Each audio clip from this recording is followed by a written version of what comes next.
Hello दोस्तों, आप सभी का स्वागत है आपके एसके स्टडी चैनल पर। तो आज बात करने वाले हैं लाभ हानि के पार्ट नंबर 4 पर, क्योंकि लाभ हानि के पार्ट 3 मैं करा चुका हूं। यहां से लाभ हानि का पार्ट 4 आज स्टार्ट होने वाला है। सभी भाई मेरे चैनल को सब्सक्राइब, वीडियो को लाइक करना और अपने भाई बंधु में वीडियो को शेयर करें। तो यहाँ से देखो बिना समय गवाए स्टार्ट करते हैं। टाइप नंबर 11 पर बात करेंगे। तो देखो मेरे भाई, टाइप नंबर 11 जो है आपके सामने स्टार्ट हो रहा है। टाइप नंबर 11 का पहला क्वेश्चन आपके सामने आ चुका है। तो देखो पहला क्वेश्चन है लाभ हानि का। यदि प्रति रुपया 40 बटन बेचने से 10% की हानि होती है तो 20% लाभ के लिए प्रति रुपया कितने बटन बेचने चाहिए।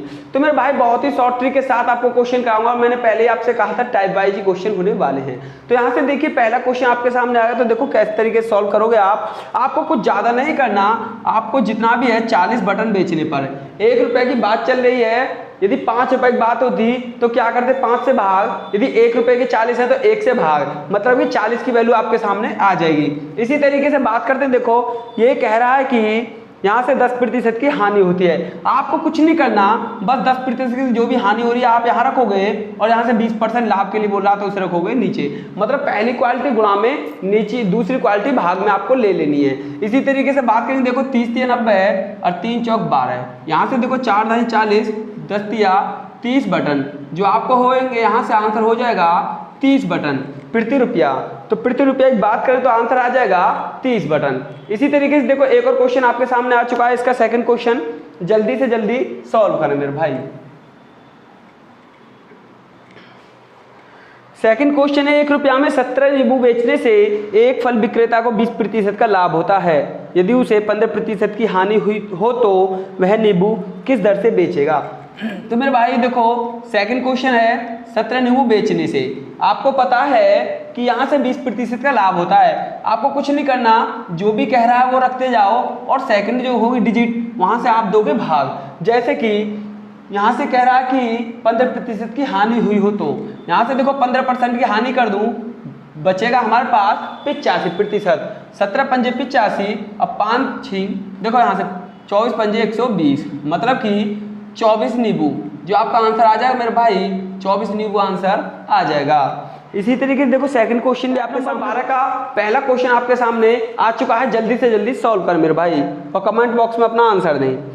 देखो किसी वस्तु को 119 रुपये में बेचने से होने वाला प्रतिशत लाभ का संख्यात्मक मान क्रय मूल्य के बराबर है। उस वस्तु का क्रय मूल्य क्या है। देखो इस तरीके का कोई भी क्वेश्चन हो, यदि ये कहे यदि उसका संख्यात्मक मान क्रय मूल्य के बराबर हो, मतलब जो कितने, जैसे कि 80 रुपये की चीज़ थी और 80% लाभ हो रहा था, या फिर 10 रुपये की चीज़ थी और 10% का ये लाभ हो रहा था। ये देखो 119 रुपये में बेच रहा है, मतलब जो विक्रय मूल्य होगा 119। तो आपको किस तरीके से यहाँ से करना होगा, बस ये समझे यहाँ से। अब एक बात, कभी भी इस तरीका का हो तो देखो कैसे करोगे। यहाँ से 119 के फैक्टर करोगे। 119 के ऐसे फैक्टर करो यदि यहाँ से 10 का अंतर हो, जैसे कि 17 सत्ते 119। तो आपकी समझ में आ गया होगा इनका अंतर कितना है, 10 का। 17 सत्ते 119 और छोटी डिजिट के पीछे 0 लगा देनी है। मतलब जो छोटी डिजिट होगी उसके पीछे बस 0 लगा देनी है। तो इसका क्रय मूल्य जो होगा, क्रय मूल्य हो जाएगा मेरे भाई 70 रुपये। यदि देखो 70 रुपये है, आप ये कहोगे सही कैसे है, 70 पर ही 70% लाभ करके देख लेना, 119 रुपये विक्रय मूल्य हो जाएगा। इसी तरीके से देखो छोटे छोटे क्वेश्चन आते रहेंगे आपके सामने। सेकंड क्वेश्चन पर बात करते हैं। टाइप नंबर 12 का सेकंड क्वेश्चन आपके सामने आ चुका है मेरे भाई। जल्दी से जल्दी सॉल्व करें।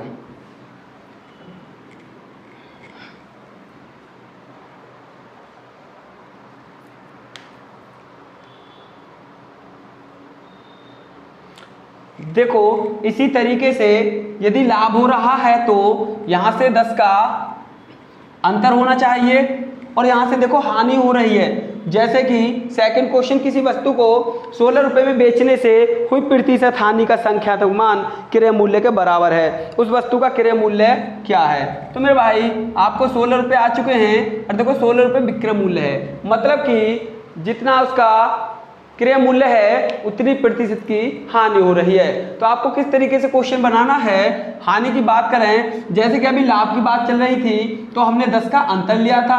अब देखो यहाँ से हानि की बात चल रही है तो टोटल जोड़कर 10 होने चाहिए। जैसे कि 8 दूनी 16, 8 दूनी देखो यहाँ से 16 हो चुका है और देखो जोड़कर 10 आ चुका है। आपको कुछ ज़्यादा नहीं करना और 0 का प्रयोग कर देना है, यही इसका क्रय मूल्य हो जाएगा। यहाँ से क्रय मूल्य जो होगा 20 रुपये। इसी तरीके से यदि बात करते हैं देखो 80 पर भी, तो देखो ये भी हो जाएगा, चाहो तो यहाँ पर 80 भी हो सकता है। देखो या के अंदर आ जाएगा, मतलब 80 भी हो जाएगा, या तो 80 या फिर 20। जैसे कि 80 पर भी आप यहाँ से 80% हानि करोगे तो देखो 20% की वैल्यू बचेगी मेरे भाई, यहाँ से हो जाए 8 दूनी 16। इसी तरीके से देखो 20 है, 20 पर 20% की हानि करोगे तो भी हो जाएगा मेरे भाई 16 रुपये।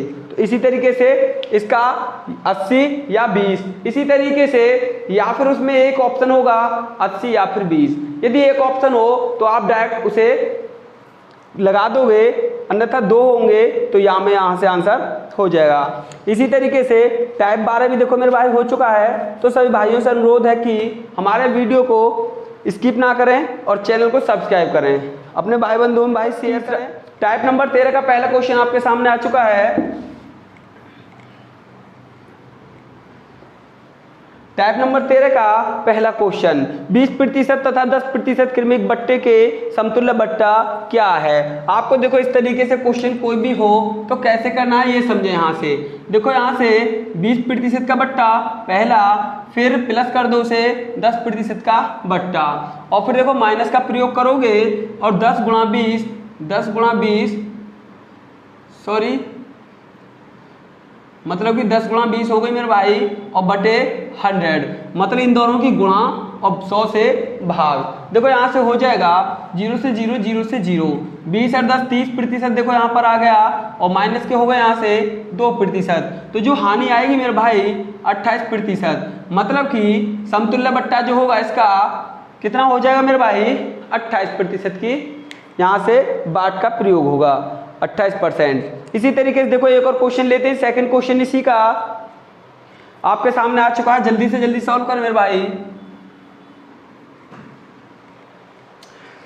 35% तथा 15% क्रमिक बट्टे के समतुल्य बट्टा क्या है। देखो यहाँ से एक बट्टा 35%, दूसरा बट्टा 15%, वही तरीका रखोगे बिल्कुल, और सेम माइनस में दोनों की गुणा, 35 गुणा 15 बटे 100। इसी तरीके से हो जाएगा 35 15 मेरे भाई 50%, और देखो यहाँ से माइनस में आएगा 15 5 75 का 5, हासिल 7, 15 3 45 7 52, मतलब बटे 100 काटोगे 5.25%। यदि 5.25% माइनस हो गए 50 से तो यहाँ पर हो जाएगा 44.75%। यहाँ से जो समतुल्य बट्टा होगा मेरे भाई 44.75% के बराबर हो जाएगा। इसी तरीके से देखो टाइप 13 के 2 क्वेश्चन हो चुके हैं, तो टाइप 14 पर बात करेंगे मेरे भाई। पहला क्वेश्चन आपके सामने आ चुका है,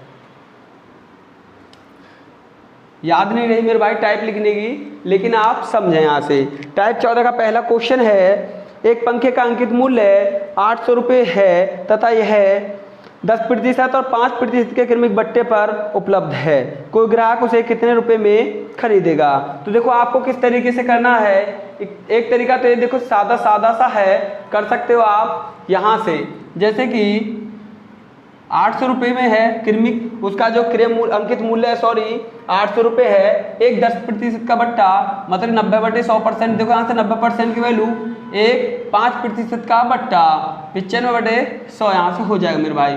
यहाँ से करो 19 बटे, देखो 5 से काटो 19 बार, 5 से 20 बार, 0 से 0, 2 0 से देखो 2 0 मेरे भाई साफ, और देखो 2 से भाग दोगे 4 बार, यहाँ से हो जाएगा 19, देखो 19 निम्मा 171, 4 गुणा 171, 4 एकम 4, 4 7 28 का 8, 4 4 2 600। मतलब अंकित इसका जो होगा, ये कह रहा है कि अंकित मूल्य 800 रुपये था, और क्रय मूल्य की बात करूँ मेरे भाई, जो इसका क्रय मूल्य होगा 684 रुपये हो जाएगा। टाइप नंबर 14 का देखो सेकंड क्वेश्चन भी आपके सामने आ चुका है, जल्दी से जल्दी सॉल्व करें। एक टेलीविजन का अंकित मूल्य 20,000 रुपये है तथा वह 12% और 8% के क्रमिक बट्टे पर उपलब्ध हैं, कोई ग्राहक उसे कितने रुपए में खरीदेगा। तो आपकी समझ में आ गया होगा मेरे भाई, जो इसका 20,000 रुपये अंकित मूल्य है, और यहाँ से कह रहा है कि एक 12% बट्टे पर है तो 88% की वैल्यू बनेगी, और एक यहाँ से 8% का बट्टा है तो यहाँ से 92% की वैल्यू बन जाएगी मेरे भाई। देखो आपको कैसे सॉल्व करना है जल्दी से जल्दी। यहाँ से देखो 4 जीरो से 4 जीरो यहाँ पे समाप्त हो जाएंगे मेरे भाई, और यहाँ से देखो कैसे करोगे, यहाँ से 2 दूनी 4 मतलब ये 88 गुणा 92 गुणा, देखो 2 को इधर ले आओ, 2 दूनी 4 2 नीम 18 मतलब ये 88 गुणा 184। 8 चौक 32 का 2 देखो कैसे करो मेरे भाई, आप समझे। यहाँ से 8 चौक 32 का 2 हाथ से लगे 3, 8 2 64 3 67 का 7 हाथ से लगे मेरे भाई 6, 8 8 6 14 मतलब 1472 है। यदि 8 की गुणा एक बार की तुमने 1472 और 8 की एक और बार करो, क्या करो यहाँ से 1472 ही हो जाएगा। 2 7 और 2 9 हो जाएगा, 7 4 11 का 1 हो जाएगा मेरे भाई, यहाँ से हो जाएगा 6 मतलब 16,192 रुपये, जो इसका आंसर हो जाएगा 16,192 रुपये। तो मेरे भाई सभी भाई से फिर अनुरोध करता हूँ कि वीडियो को अच्छे से देखें और वीडियो को समझने की कोशिश करें मेरे भाई। सभी चैप्टर इसी तरीके से मैं टाइप वाइज क्लियर कराऊंगा, आपके सामने अच्छे से अच्छे वीडियो आती रहेंगी और अच्छे से अच्छे क्वेश्चन भी आपके सामने लेवल बाय लेवल आता रहेगा। चैनल को सब्सक्राइब करना ना भूलें मेरे भाई, और वीडियो को लाइक करें।